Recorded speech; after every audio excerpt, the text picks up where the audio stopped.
வணக்கம் நண்பர்களே. முதலமைச்சர் விஜய் அவர்கள் வழங்கிய கருணை அடிப்படையிலான பணி நியமன ஆணை செல்லாது அப்படின்னு சொல்லிட்டு தற்போது உயர்நீதிமன்றம் தீர்ப்பை வழங்கியுள்ளது. அந்த அரசாணையையும் ரத்து செய்துள்ளது. இந்த செய்தியை பற்றி தான் முழு விவரத்தை நம்ம இந்த வீடியோவில் பார்க்க போகிறோம். ஏன் ரத்து செஞ்சாங்க, இதற்கு அடுத்த கட்ட நடவடிக்கை தமிழக அரசு என்ன மேற்கொள்ள போகுது அப்படிங்கிறத இந்த வீடியோவில் முழுமையாக பார்க்க போகிறோம்.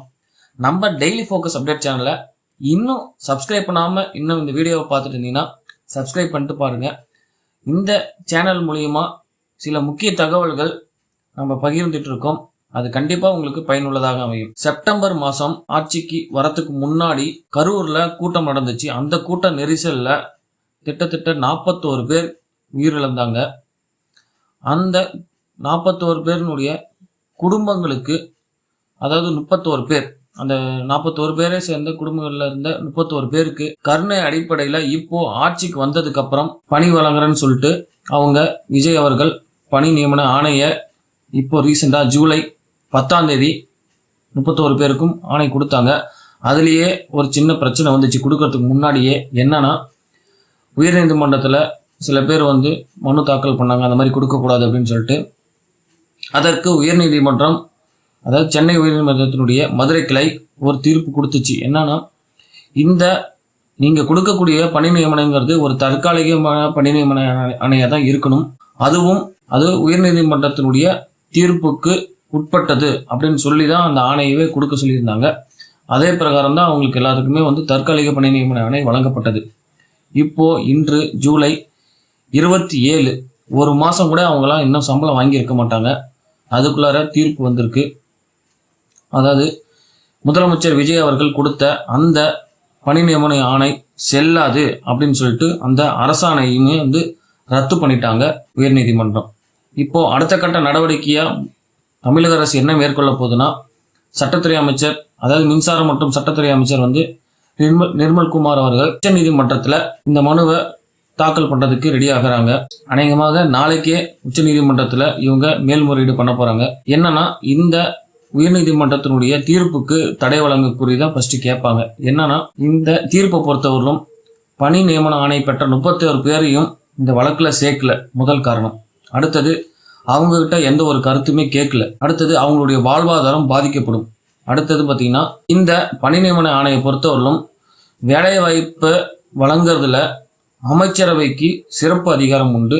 அந்த வேலை வாய்ப்புல சில தளர்வுகளை ஏற்படுத்தி பணி நியமனை வழங்குறதுக்கு அமைச்சரவையினுடைய சிறப்பு அதிகாரத்தை பயன்படுத்தி தான் நாங்கள் இந்த பணி நியமன ஆணை வழங்கியிருக்கோம் அப்படிங்கிறது தமிழக அரசினுடைய வாதமாக இருக்கும்.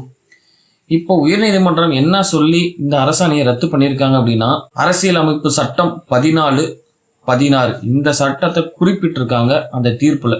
அதில் அரசியலமைப்பு சட்டம் 14 என்ன சொல்லுதுன்னா, சமத்துவ உரிமை. சட்டம் அனைவருக்கும் சமமானதுங்க.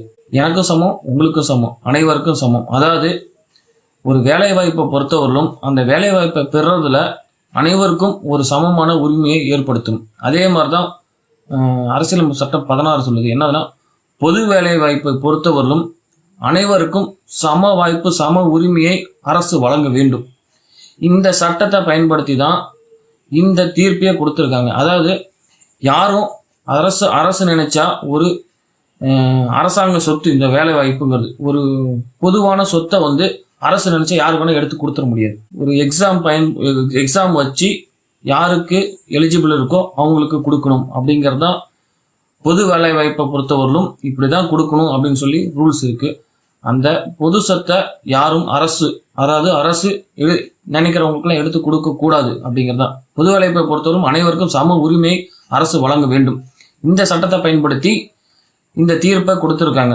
அது மட்டும் இல்லாம இன்னொரு குறிப்பிட்ட விஷயம் என்னன்னா, தமிழக அரசு சொல்லியிருக்காங்க அவங்களுடைய வாதமா என்னன்னா, ஸ்டெர்லைட் ஆலை எதிர்ப்பு போராட்டத்துல உயிரிழந்த குடும்பங்களுக்கு அரசு வேலை வழங்கியிருக்கு. ஏன் நாங்க இதுல அதை ஈக்குவல் பண்ணி தான் நாங்க இதையும் வழங்கியிருக்கோம் அப்படிங்கிற ஒரு விஷயத்த கோட் பண்ணியிருக்காங்க. அதுல ஒரு சின்ன டிராபேக் என்னன்னா, ரெண்டுக்கும் வேற சம்பந்தம் இருக்கு. ஸ்டெர்லைட் ஆலை எதிர்ப்பு போராட்டத்தை பொறுத்தவரையிலும் அங்கு மக்கள் தானா இறக்கல, அரசின் நேரடி கண்ட்ரோலில் இருக்கக்கூடிய போலீஸ் தான் அங்கே துப்பாக்கி சூடு நடத்தி அங்கே இருக்கக்கூடிய மக்கள் இறந்தாங்க. அதனால அங்கு அரசு கண்டிப்பா அந்த அவங்களுடைய தவறை சரி செய்யறதுக்கும் அவங்களுடைய பிரச்சனையை அந்த உயிரிழந்த குடும்பத்தினுடைய பாதுகாப்பிற்கும் அரசு கண்டிப்பா எதை செஞ்சாகணுங்கிறது ஒரு காரணத்துக்காக அங்க கருணை அடிப்படையில் வேலை கொடுத்தாங்க. இங்க என்னன்னா அரசு நேரடியா எதுவும் பண்ணல. அங்கு ஒரு தனிப்பட்ட அரசியல் தலைவர்களுடைய கூட்டத்துல மக்கள் நெருக்கடியில இறந்திருக்காங்க. ஸோ அது வேற இது வேற அப்படின்னு சொல்லி சுட்டி காட்டுறதுக்கு வாய்ப்பு அதிகமாக இருக்கிறது. அடுத்த கட்ட நடவடிக்கை நாளைக்கு உச்சநீதிமன்றத்தில் மேல்முறையீடு தாக்கல் பண்ணதுக்கு அப்புறம் உச்சநீதிமன்றம் மேக்சிமம் இடைக்கால தடை கொடுக்கறதுக்கு வாய்ப்புகள் அதிகமாக இருக்கு. அந்த இடைக்கால தடையை பொறுத்தவரையும் இப்போ பணி நியமன ஆணை பெற்றவர்கள் தங்களுடைய பணியை தொடர்றதுக்கு அனுமதிப்பாங்க.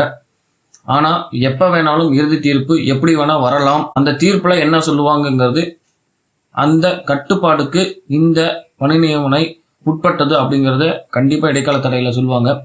மேபி இடைக்கால தடை கொடுக்காம உயர்நீதிமன்றத்தினுடைய ஆணையை ஓகே சொல்றதுக்கும் வாய்ப்புகள் இருக்கு. என்ன நடக்க போகுதுன்னு கூடிய விரைவில் தெரிய வரும். நன்றி.